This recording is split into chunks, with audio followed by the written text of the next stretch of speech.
Welcome back to the deep dive. If you're currently, locked into your study guides, getting ready for that CSWIP 3.1 Welding Inspector Exam, you know that time is everything. You really need the highest value knowledge distilled down, not just another textbook. Exactly. And our mission today is a really targeted deep dive into the technical core of that multiple choice section. We aren't just here to memorize 4 answers.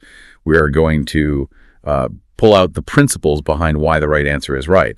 We're looking at consumables, defects, and even some, metallurgical risks. Right. That kind of structural approach is what lets you actually understand the material, not just spit it back out for the test. Okay, let's unpack this, and let's start right at the beginning. Choosing the right electrode. So we'll start with question 12. This one really deals with material sensitivity. Manual metal arc welding of low alloy steels is more likely to be performed with A. Rutile electrodes, B. Cellulosic electrodes, C. Iron powder electrodes, or D. Basic hydrogen-controlled electrodes. The moment you read low alloy steels, an alarm bell should go off in your head about one thing: hydrogen. These materials are incredibly vulnerable to something called hydrogen-induced cracking, or HIC. So the answer has to be D. Basic hydrogen-controlled electrodes. Okay, I see that direct link. Low alloy steel, high risk of HIC, so you pick the low hydrogen option. But I'm curious about the cellulosic ones, option B. They're known for being fast, right? For things like pipeline welding. Why is their hydrogen content such a huge problem here? That's a really crucial distinction. Cellulosic electrodes get their shielding gas from organic materials in the flux. When that stuff combusts, it just dumps a ton of hydrogen into the weld pool. Now, that's great for speed and penetration on a pipeline, sure, but you absolutely cannot risk that high hydrogen input on sensitive low alloy steels. So the basic electrodes are the defense mechanism against that? Precisely. They are hydrogen controlled. Their coating is made of minerals, like calcium carbonate. It's not just about keeping moisture out, it's their chemistry. They actively scavenge impurities and form this protective slag. This chemical action keeps the weld metal clean, and most importantly, it minimizes the hydrogen. It wins the battle against HIC before it even starts. That makes perfect sense. So you're controlling hydrogen. Now let's connect that idea, that basic electrode choice, to another key property: toughness, impact strength. Question 16 gets right into that. Which of the following is likely to give the highest impact strength in ferrite weld metal? A. Cellulosic electrodes, B. Submerged arc with acid flux, C. Spray transfer CO2 welding, or D. Basic coated normal metal arc electrodes. And here we are again, coming right back to the basic consumable. It just proves how superior it is when mechanical properties really matter. The answer is again D. Basic coated normal metal arc electrodes. But this time, it's not just about hydrogen, it's about overall weld cleanliness. So we're looking for toughness, the kind of thing you'd confirm with a Sharpie V-notch test, right? How does that basic coating deliver that high impact strength compared to, say, an acid flux? You're absolutely right. Sharpie testing is the benchmark. See, toughness is basically destroyed by inclusions, little bits of oxides and silicates in the microstructure. Basic coatings are designed to produce a really refined, low impurity deposit because, like we just said, they scavenge those unwanted elements.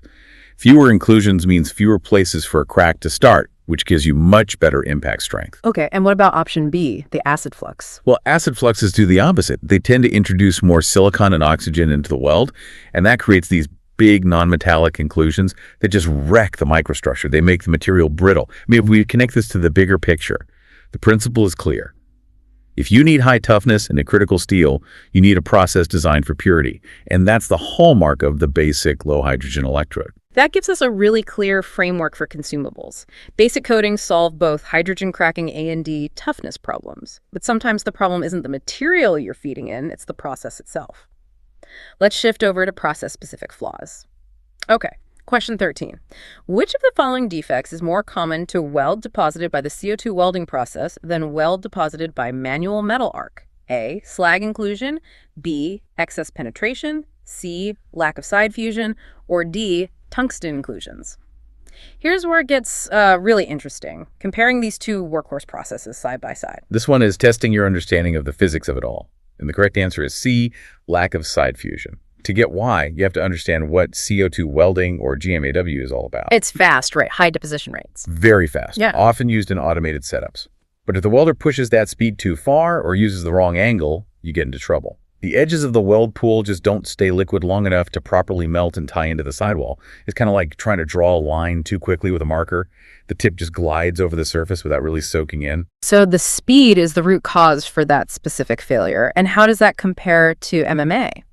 Well, MMA is generally a slower process. Yeah. While you can get lack of fusion, its signature defect is usually option A, slag inclusion. Slag is part of the MMA process. It comes from the flux coating. If you don't clean it out properly, it gets trapped. CO2 welding is gas shielded, so there's no slag to begin with. Right. And tungsten inclusions. That's a dead giveaway for TIG welding, so we can just throw that option out completely. It doesn't apply here. So as an inspector, if you see a high-speed CO2 production line and you're worried about lack of side fusion, what's your go-to NDT method? Good question. That defect, lack of side fusion, is what we call a planar flaw. It's flat. That makes it really hard to find reliably with radiography, with x-rays. So your primary technique is going to be ultrasonic testing, or UT. UT is excellent at finding those kinds of fusion flaws. Knowing the likely defect tells you how to look for it. That jump from process physics to inspection technique is exactly the kind of connection you need to make. Okay, let's wrap this up with one last risk, a more subtle one, contamination. Question 15. Which of the following can arise from copper inclusions in a ferrite steel weld? A, weld metal cracks, B, HAZ cracks, C, lamellar tearing, or D, porosity? This takes us right into metallurgy. And the effect of copper is very specific and very nasty. It's a weld metal cracks. This is a classic case of hot cracking. Okay, walk me through that. Why copper specifically? Why does it make the weld metal crack and not the heat-affected zone next to it? It all comes down to their melting points. Steel melts at around 1500 Celsius. Copper melts way lower, around 1085 C. So if you have any copy contamination, maybe from a bad contact tip or a backing bar, that copper melts almost instantly in the arc. And it gets into the weld pool. It gets in, but it doesn't mix well. Instead, this liquid copper, it's like a liquid acid, it rushes into the grain boundaries of the hot solidifying steel. It penetrates those boundaries while the weld is trying to shrink and cool. The liquid copper prevents the steel grains from properly bonding together, so as it cools and stresses build up, it just tears itself apart from the inside. You get these hot cracks right in the weld metal. Wow. Yeah. And what's really fascinating here is how even a tiny trace amount of an element can just completely disrupt the structure and cause a catastrophic failure. And we can rule out the others easily. HAZ cracks are usually hydrogen. Lamellar tearing is about stresses in the parent plate and porosities from gas. Copper causes that signature hot cracking right in the weld bead itself. That was a powerful breakdown. So to quickly summarize the big takeaways for your exam prep. First, for those sensitive low alloy steels, you have to use basic hydrogen-controlled consumables. That's non-negotiable. Second, we saw that those same basic electrodes are also your best bet for maximizing impact strength because they give you a cleaner weld. Right. Clean equals tough. Then we switched to process defects. And we identified lack of side fusion as the classic flaw for high-speed CO2 welding. And you'd look for that with UT. And finally, we saw how contamination, specifically copper, leads directly to weld metal cracking because of how it behaves at high temperatures. So what does all this mean for you as you prepare for the exam and then go out into the field? It means that every choice you make, the electrode, the speed, everything, it creates a predictable risk. And knowing those risks tells you exactly where to focus your inspection. And that connects the technical need to the economic reality. Think about it.